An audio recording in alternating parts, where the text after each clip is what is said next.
Aleluias. O Senhor vive. Glória a Deus. Todo mundo de Bíblia? Pegou a Bíblia aí, Gabriel? Meu leitor oficial. Semana passada começamos a falar dos sinais dos tempos.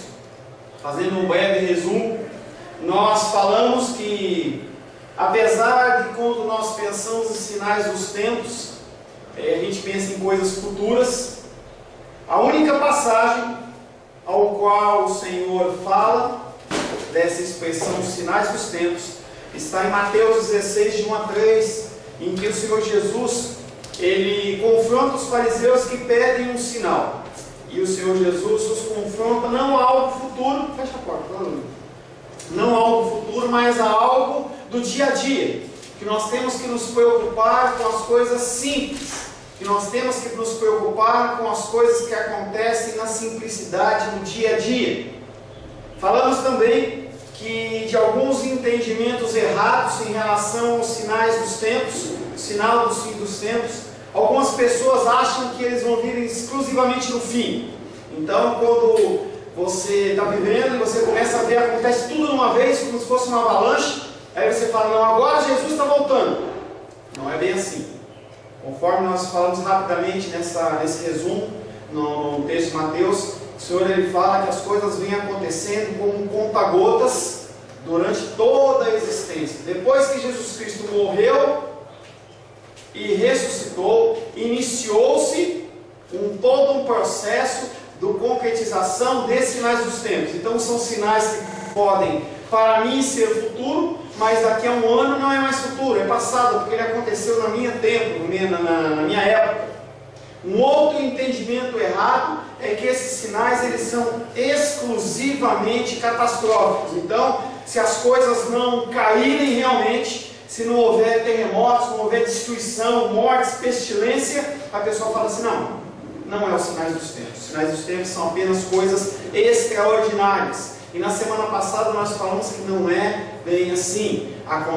Vão acontecer sinais extraordinários, sim, mas também vão acontecer sinais normais, como por exemplo a apostasia, que é o esfriamento dos corações, a falta de amor entre as pessoas. Uma terceira maneira errada de compreender os sinais dos tempos que nós falamos na semana passada é que você consegue determinar através das Escrituras uma data precisa. Jesus Cristo vai voltar ano que vem. Jesus Cristo vai voltar em 2017. Vai voltar no período da Páscoa. Jesus Cristo vai voltar no primeiro semestre desse ano. Esse entendimento é errado. Jesus Cristo diz que nem Ele sabe. E nós não somos nem um pouquinho melhores a Cristo para queremos determinar nenhuma data. E o quarto entendimento errado é que há um cronograma. Então, como se fosse, quando você está fazendo, eu dei o exemplo de você fazer um pão, fazer um bolo, em que você separa os ingredientes, você vai colocando um ingrediente por vez. E aí você consegue, porque você já viu quais são os sinais dos tempos que nós vamos estar falando sobre eles, e você vai olhando, conforme você vai vendo, cada um que vai acontecendo é como se fosse uma coisa acontecendo e não poderia acontecer de novo. Não há esse entendimento na Bíblia, em que você consegue montar um cronograma. Eu estou vendo que teve uma guerra aqui, então daqui a pouco tem um terremoto, daqui a pouco acontece uma coisa, Jesus Cristo volta. Não tem esse entendimento. Os sinais eles acontecem ao longo das eras, ao longo das existências, desde a ressurreição de Cristo, e eles podem se repetir. A gente já viu muita guerra, já vimos a Primeira Guerra, a Segunda Guerra, nós já vimos guerra na Europa, guerra na América do Sul, e nem por isso Jesus Cristo voltou. Terremotos, teve um terremoto grandão do tempo aí agora, que destruiu um monte de coisa aí. Terremoto no Japão, são sinais. São sinais que nós temos que estar olhando e falando assim, está acontecendo um terremoto, está acontecendo guerra, eu tenho que ficar de olho aberto. Mas pode ser que tenha mais uma guerra, pode ser que tenha mais um terremoto, pode ter mais uma repetição desse negócio. Nós temos que ficar alertas. Então não tem como você montar um cronograma. Nós vivemos na dispensação do Espírito Santo e nós temos que estar na dependência dele todos os dias. E eu tenho gostado gostado em partes.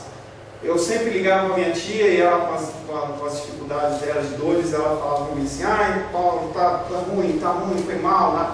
E aí ela tem falado agora assim: ganhei mais um dia, ou venci mais um dia. Então a ideia do cristão é essa: nós estamos andando e nós estamos vencendo, dia após dia, as nossas lutas, dificuldades. A irmã dos Reis compartilhou da dificuldade dela, da enfermidade, dia após dia sendo vivido, sem desespero, tendo o discernimento do Espírito Santo como agir em cada situação, usando da sabedoria do Senhor para cada decisão e de olho aberto, confiando em Deus. Ontem estava lá no velório do Araújo e ele foi o que fez a finalização na hora do sepultamento. Velório da Neuza, não, desculpa.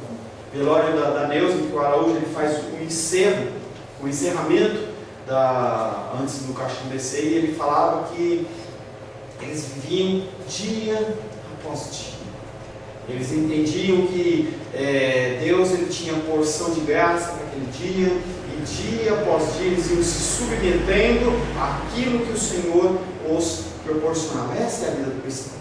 A gente não tem como juntar muito dinheiro para a gente não ter dificuldade, mas a gente recebe o pão nosso de cada dia. A gente não sabe se a gente vai acordar no outro dia, se a gente vai virar a noite, mas quando a manhã chega, como chegou o dia de hoje, que representa a ressurreição de Cristo, a alegria vem, que a gente pode abrir os olhos, entendeu? E estar na casa do Senhor. Amém? Amém. Voltando à nossa escatologia, dentro desses 4 princípios errados, agora nós vamos começar a falar algumas coisas mais a respeito de escatologia, sinais dos tempos. O propósito da profecia bíblica não é nenhum desses 4 pontos.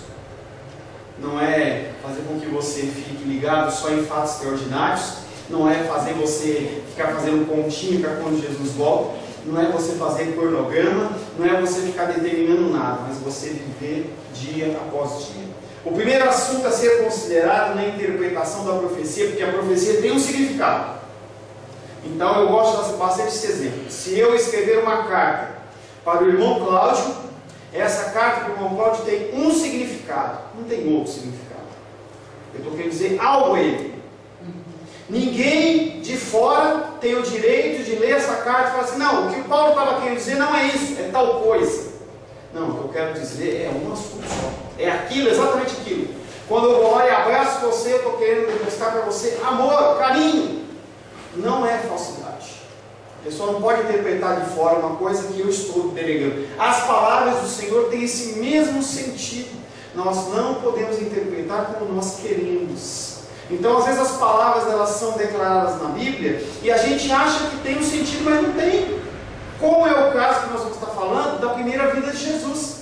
As pessoas esperavam que quando Jesus Cristo viesse, ele viesse como um grande rei, destruindo tudo, quebrando o Império Romano, mas não é essa a função da primeira vinda, é a função da segunda vinda. Na segunda vinda ele realmente vai colocar cada um no seu lugar. Todo joelho vai se dobrar perante a grandeza do nosso Senhor. Cada interpretação tem o seu significado correto e específico. Nós vamos estar falando um pouco sobre isso.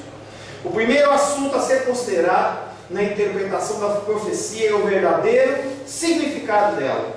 E esse significado ele tem que ser determinado, senão você não sabe.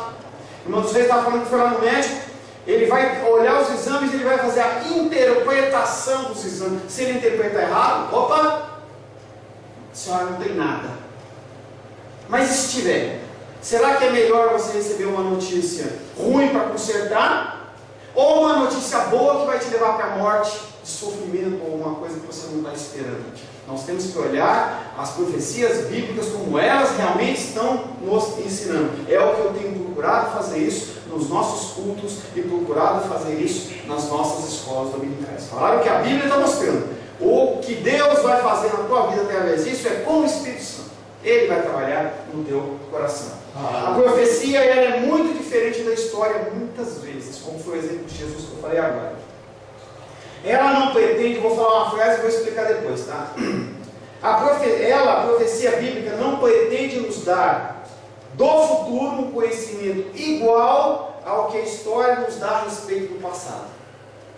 a profecia bíblica, ela não pretende dar-nos futuro um conhecimento semelhante ao que a história nos dá no passado. Vou explicar. Embora muitas profecias foram dadas pelos profetas no Antigo Testamento acerca do advento de Cristo, e Cristo é o nosso exemplo, porque Ele é o nosso exemplo maior, as pessoas tinham profecias a respeito de Cristo no Antigo Testamento. Todo mundo lia e falava assim, vai vir o Messias. Tanto que os judeus hoje, ainda hoje, eles aguardam a vinda desse Messias.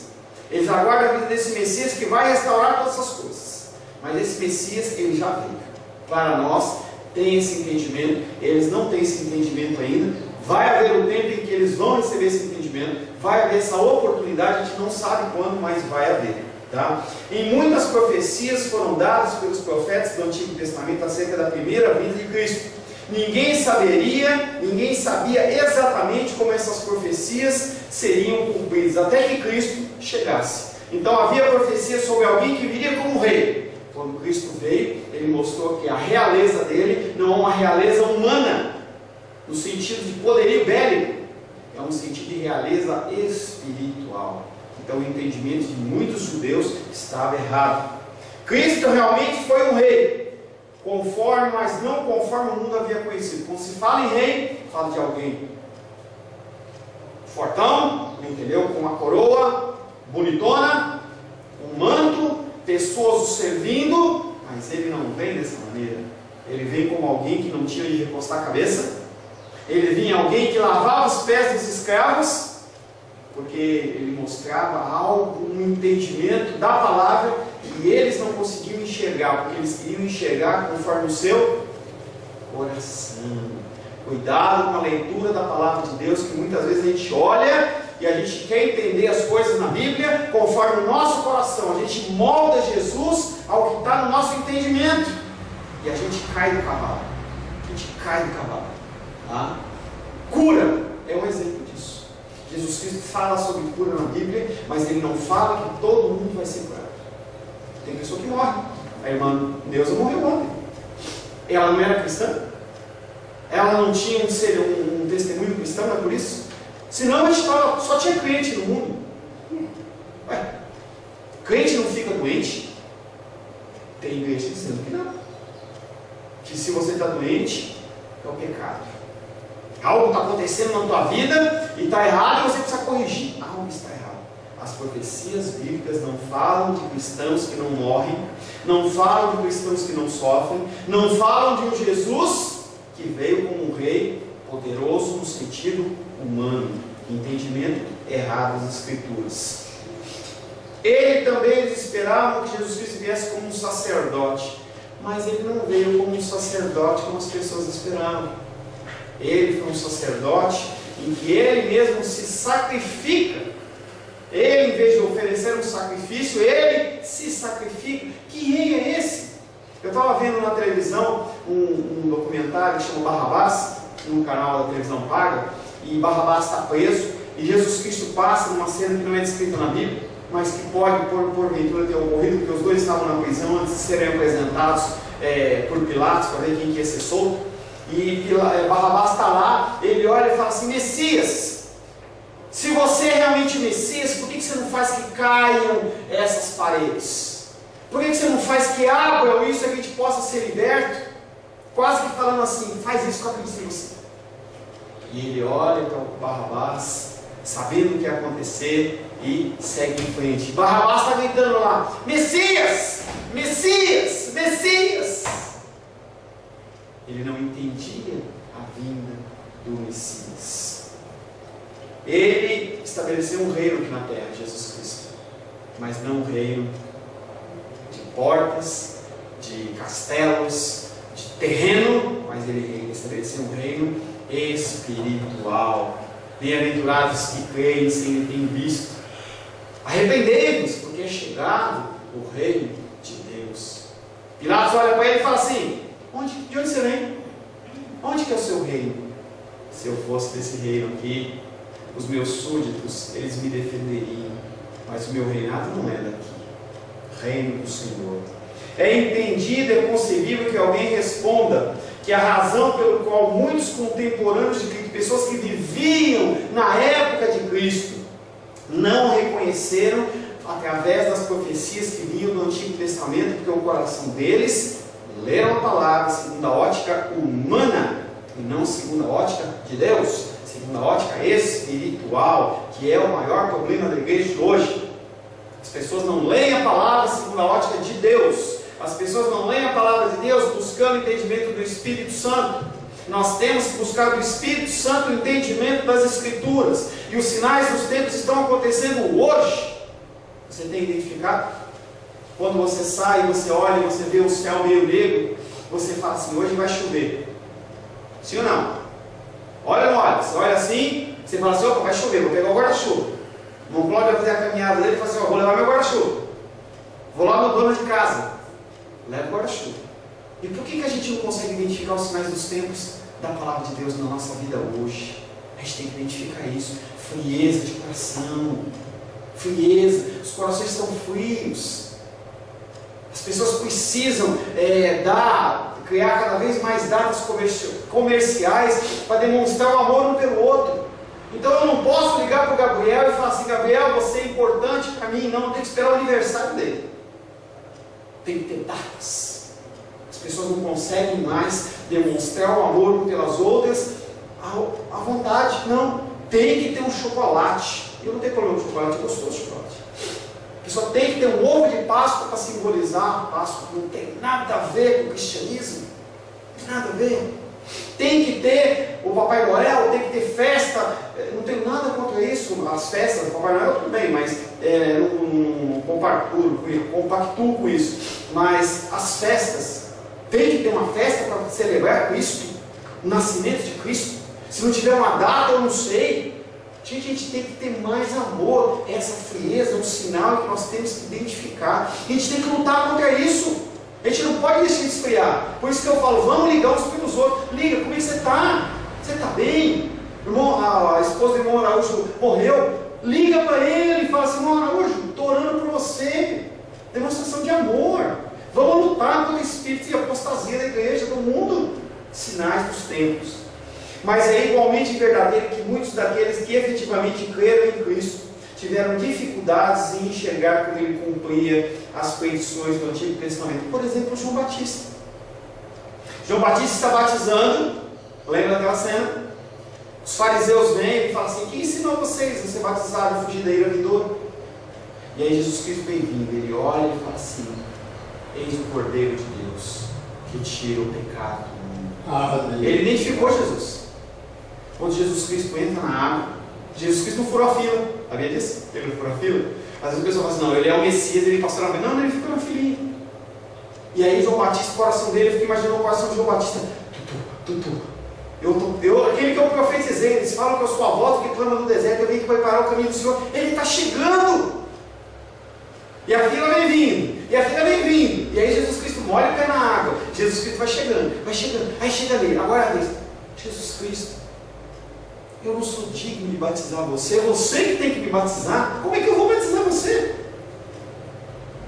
É necessário que eu seja batizado para que se cumpra a palavra de Deus. Imagina o coração daquele homem, batizando o Filho de Deus. Aquela cena, desce a água, ele volta. Passado um tempo, João Batista começa a duvidar.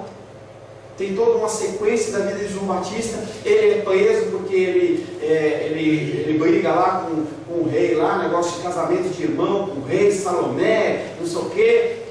Perdem a cabeça de João Batista. João Batista está presinho lá. E aí os discípulos vão visitar ele. E aí ele fala assim, abre aí Mateus capítulo 11, versos 2 e 3. Mateus 11, 2 e 3. Olha o que João Batista falou depois de batizar Jesus. Não foi muito tempo depois, não. Mateus capítulo 11, versos 2 e 3. Pode? 11, versos 2 e 3. João Batista estava na cadeia e quando ouviu falar do que Cristo fazia, mandou que alguns dos seus discípulos fossem perguntar a ele: o Senhor é aquele que ia chegar ou devemos esperar? Olha só! Olha só perseguição, quando João ouviu, dentro do cárcere, falar das obras de Cristo, ele mandou seus discípulos perguntar a Jesus: Jesus, você é aquele que estava para vir ou teve que esperar outro? O coração dele ficou em dúvida. Antônio falou assim, o cordeiro de Deus. Foi a mesma pessoa. Dúvida. Porque no coração de João Batista também era o Messias que vinha para arrebentar tudo. Mateus capítulo 3, versos 10 e 12. 3. Mateus 3, versos 10 e 12. Olha como ele pensou que o Messias vinha. Também agora está posto o machado à raiz da árvore. Toda árvore, pois que não produz bom fruto, é cortada e lançada no fogo. 12. O 11, né? No 12, pula no 12. 12.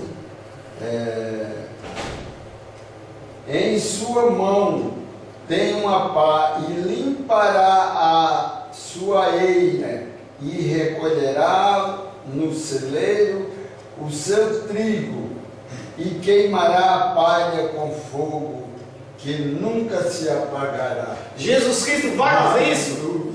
Vai. Jesus Cristo vai fazer isso? Vai, mas ele vai fazer quando isso? Na segunda vinda. Na segunda vinda que o Senhor Jesus Cristo, depois eu vou ler a passagem, Jesus Cristo ele vai separar o joio e o trigo. Na igreja cresce junto o joio e o trigo. Essa separação vai ser na segunda vinda. E quando João Batista ele vê Jesus Cristo sofrendo, não tendo o impacto que ele estava tendo, não fazendo lá, imaginando Jesus Cristo com um machado mesmo, matando todo mundo, quebrando tudo, ele fala assim: será que é esse Jesus mesmo? Porque o que ele queria no coração dele, dentro lá da cadeia, é que Jesus Cristo viesse, quebrasse a cadeia, libertasse ele, João Batista, ele morresse. Mas não era o propósito. Então as pessoas às vezes confundem a primeira vinda com a segunda vinda. Enquanto que Jesus, de quem ele ouvia, não fez nenhuma dessas coisas, não pôs machado na raiz da árvore, ele não fez nada de fogo, ele não juntou trigo nenhum, ele saiu pregando a palavra para todo mundo, a sua pregação foi para os pobres, e ele entendeu diferente. Ele entendeu a primeira vinda misturada com a segunda vinda. João Batista estava esperando que Jesus cumprisse em sua primeira vinda a segunda vinda, juízo. Mas não é o que a gente quer? A gente vê as coisas acontecendo na televisão, em vez de a gente orar para as pessoas se converterem, o nosso coraçãozinho fala assim: podia morrer, né? A gente vê, nem teve agora uma criança que foi filha de um soldado lá, que ela foi uma menina, da idade da minha filha, da neta do irmão Cláudio, foi morta, foi violentada, foi maltratada, machucada, e depois mataram ela. Falar que o meu coração e o seu coração olha para uma situação como essa e fala assim: tomara que esse ladrão, tomara que esse bandido se converta, é hipocrisia, a gente não pensa assim. Você pode até falar, porque você quer ficar bem na fita com os irmãos, parece que você é espiritual, mas que o nosso coração não vai pensar isso, não vai. Não vai. Eu pensei na pena de morte. Oxi! Matar um miserável desse. Podia matar logo, entendeu? Tinha uma pessoa, um amigo meu, que falava assim que tinha que pegar um cara desse, deixar o cara pelado, amarrar o para-choque e sair arrastando, que nem aquela época de faroeste. Olha onde vai a cabeça das pessoas. Mas é o seu coração humano. João Batista não estava diferente. Ele estava vendo as situações acontecendo e ele falou assim: Jesus, queima Jesus. Já viu? Queima Jesus. Não é misericórdia, não. Ele merece misericórdia e graça. Mas o outro não. Queima Jesus. Em outras palavras, João confundiu a segunda vinda de Cristo com a sua primeira vinda. Embora ele não tenha crido que todas as promessas do Antigo Testamento acerca do Messias seriam cumpridas, ele não entendeu propriamente o modo pelo qual elas seriam cumpridas. Entendimento, Jesus Cristo, ele só vai vir nesse padrão, segunda vinda, como um rei, destruidor, quando todos os sinais acontecerem. Todos eles vão acontecer. Jesus Cristo falou assim: eu não volto antes de que aconteça todas essas coisas. Por isso que a gente tem que estar ligado. E aí as pessoas elas acham: não, Jesus Cristo pode mudar de ideia e eu vou pular esse sinal. Não vai pular. Então havia a pregação da palavra, dizendo que ele tinha que pregar o evangelho a toda criatura. As pessoas tinham que ser alcançadas. Como é que ele poderia voltar na segunda vinda se as pessoas não ouviam de Jesus? Se todo mundo fora de Jerusalém não conhecia desse Jesus, como ele poderia ter voltado? Mas o coração de João Batista, de muitos, imagina que não ia ser diferente. Eu estou salvo, estou dentro do barco, o povo que se dane, não é assim que a gente pensa? Não é assim que o povo pensa? Eu estou aqui na igreja, celebrando, o resto que se dane. Volta logo, Jesus. Isso é um pensamento egoísta. Não é um desejo da volta de Cristo, porque vai ser cumprida a palavra de Deus. Olha a motivação do coração. Você está querendo que acabe a tua dificuldade, para que você possa viver com Cristo sem nenhum tipo de problema. Isso chama-se egoísmo. Egoísmo. Nós temos que imaginar que todas as coisas que são ruins, que vão na sequência acontecer, como morte, destruição, pessoas sendo lançadas no lago de fogo e enxofre, meus parentes e seus parentes, pessoas que a gente diz que ama, mas a gente está querendo que Jesus volte. E eles não viram a palavra ainda? Eu gosto de uma frase que o R.R. Soares ele fala dentro da Bíblia. Ele fala assim: bem-aventurada a obra do evangelista. Nós temos que pregar. Mas como é que as pessoas vão acreditar se a gente não prega? E como vão, eu não lembro a sequência, mas como que eles vão crer se ninguém prega? Como é que vai acontecer? Isso não vai acontecer. E aí os nossos familiares, eles estão no vol da valsa. Não são só os seus, não, os meus também. Estão no vol da valsa. A gente sabe que as pessoas estão vivendo um negócio que não é cristão, que segundo os padrões cristãos, se você fosse Deus, você deixava entrar, mas Deus não vai deixar entrar. Não vai deixar. O meu ente querido, o seu ente querido, que não viver conforme a palavra, vai para o inferno e você não está fazendo nada por isso. Você só quer que Jesus volte. Volta, Jesus. Vem, Jesus. Aí você levanta as mãos aos céus. Vem, vem, vem, vem.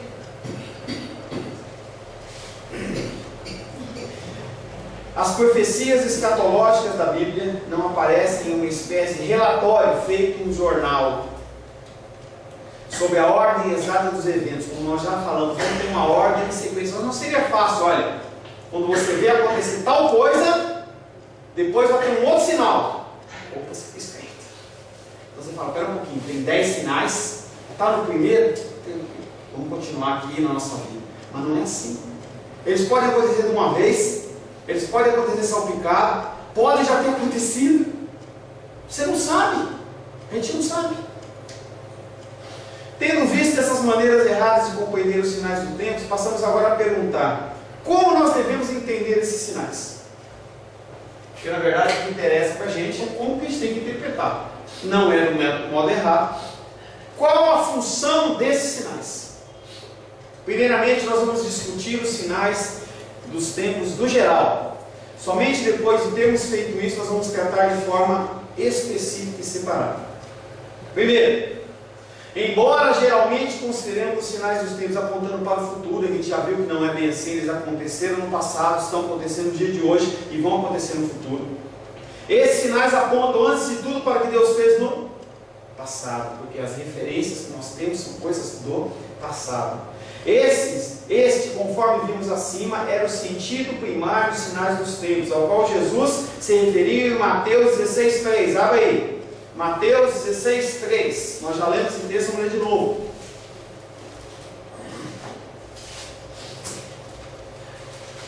Mateus capítulo 16, verso 3.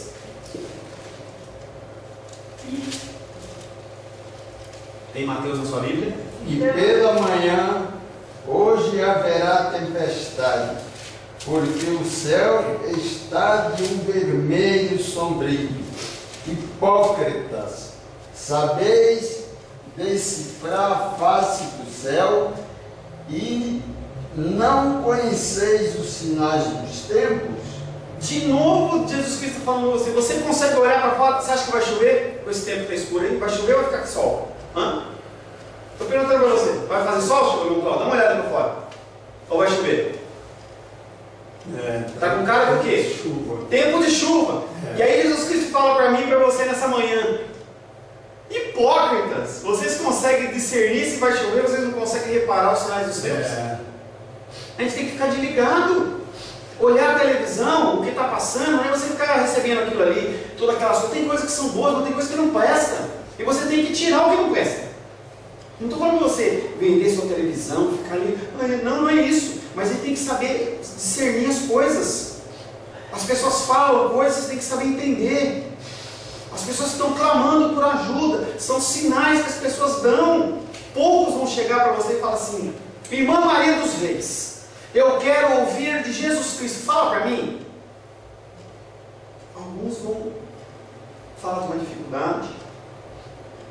São sinais dos tempos, em que o Senhor está permitindo que a gente vá o Evangelho para as vidas. É por isso que você está vivo aqui ainda. É por isso que Deus não levou ainda, porque tem que cumprir um propósito. Tem vidas aqui que tem que ser alcançadas por você sabia disso? Tem vidas que o irmão Cláudio vai alcançar e eu não alcanço.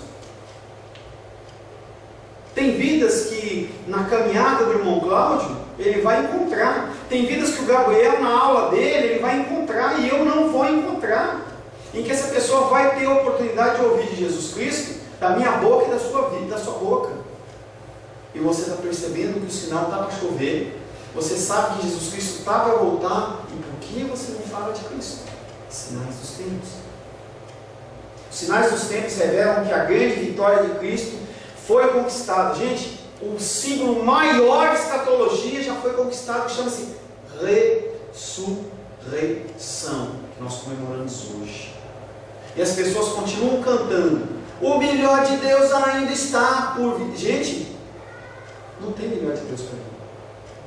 Não tem nada melhor. Deus não tem nada melhor a te dar a não ser Cristo. Não tem. O melhor de Deus, o sinal mais importante, ele já aconteceu. Eles revelam, os sinais dos tempos revelam que a grande vitória de Cristo foi conquistada, e por causa disso a mudança decisiva na história já aconteceu. Eles revelam que Deus está trabalhando no mundo, ocupado em cumprir as suas promessas e trazer a realização e a consumação final da redenção. Eles revelam o sentido central da história. Deus, ele é soberano. O sentido final da história é: Deus, ele é soberano. Volto a falar do testemunho do irmão Araújo ontem. Ele falando assim: Deus, ele é soberano. A gente pediu para o Senhor curar, o Senhor não curou, nós sofremos, mas entendemos que Deus, ele é soberano. Você consegue entender isso? Que Deus, ele é soberano. E não é soberano no contexto humano, ele é um soberano que excede. É uma soberania que excede.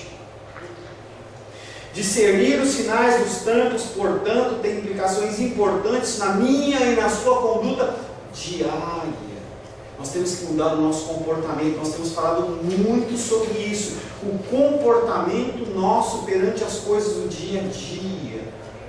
Nós temos que dar fruto, mas não necessariamente fruto de pessoas sendo salvas. O testemunho, o fruto maior que você tem que dar é amor, mansidão, longanimidade, bondade, benignidade, temperança. É o seu testemunho para os outros. Esse é o sinal, é o fruto que você tem que dar. As pessoas da tua família, as pessoas que vivem com você, tem que olhar e falar assim: irmã dos reis, como você é mansa. Irmã Bené, como você é longânima. Irmão Cláudio, como você é bondoso. Gabriel, como você é benigno. Rosângela, como você é amorosa com seu marido e seu mãe. Como você é amorosa. As pessoas têm que olhar para a gente como se a gente fosse uma boia, sabe boia? No meio do mar, em que a pessoa é lançada ao mar que nem o profeta Jonas, não tem onde se agarrar, não sabe nadar que nem eu, e se alguém não salvar, morre. A pessoa tem que olhar para você e falar assim: eu tenho que chegar na dos reis, eu tenho que chegar na Bené, eu tenho que chegar no Cláudio, no Gabriel, na Rosângela, no Paulo, eu tenho que chegar neles, porque eles são a minha boia de salvação. É assim que tem que acontecer. Aleluia, Jesus. Efésios capítulo 5. E aí eu vou começar, aí vai ser uma palavra dura para você agora. Não sei se foi dura até agora, mas essa vai ser. Porque foi para mim. Efésios capítulo 5, versos 15 e 16. Leia aí, Rô. Rosângela vai ler para mim. Rosângela vai ler para mim Efésios capítulo 5, versos 15 e 16. Irmãos, eles agora eu quero descobrir o mistério da arte. Eles não vão, que Deus não vai deixar. Deus não vai deixar eles. Isso chama-se busca da idolatria, irmão Cláudio. Eles querem um símbolo para eles adorarem. Pode ler, Rô. Portanto, vede prudentemente como andais, não como necios, e sim como sábios, remindo o tempo, porque os dias são maus. Eu não sei se esse versículo foi um tapa na sua cara, mas na minha foi.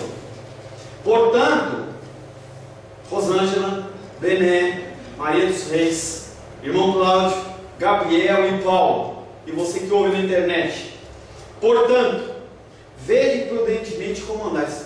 Olha como você está andando. Não como nécios, aquele cara que anda dando risada, palhação. Não como nécios, e sim como sábios, remindo o tempo. O que você tem feito é proveitoso? O que você tem feito glorifica a Deus? O que você tem feito é importante? Porque os dias, eles são maus. Não estou dizendo para você não ter tempo de lazer.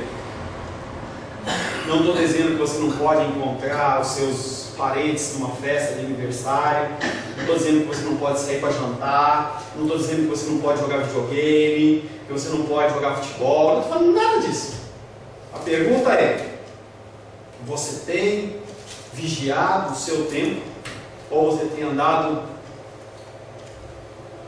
como nécio, perdido? Olha, eu vou ficar aqui, vou ver 10 horas de televisão, vou aqui dormir 20 horas, quero dormir. Você está remindo, ou você é nécio, ou você reme. Efésios capítulo 5, verso 8.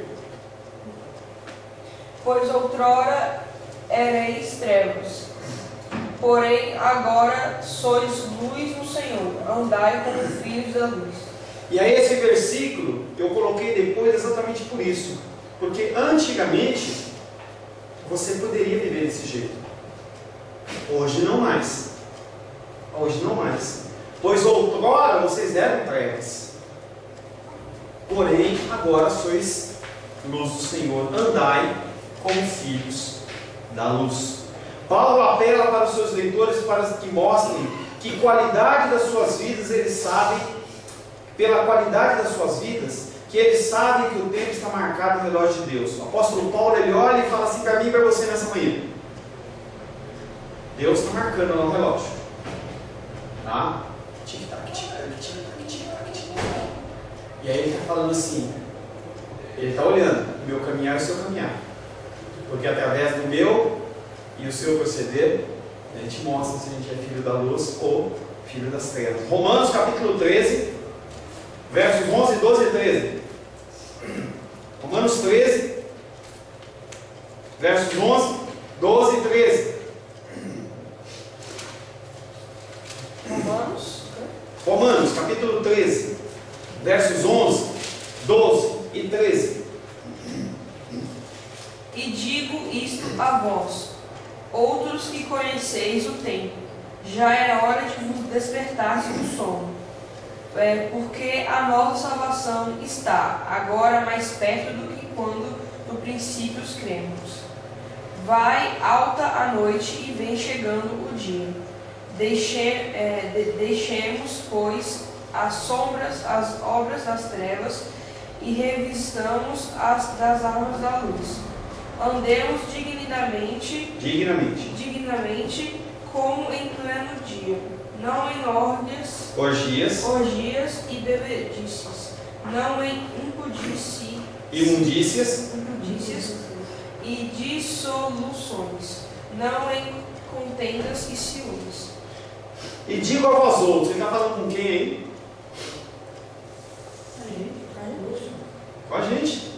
Ele está falando com nós aqui nessa manhã. E digam aos outros que conheceis o tempo.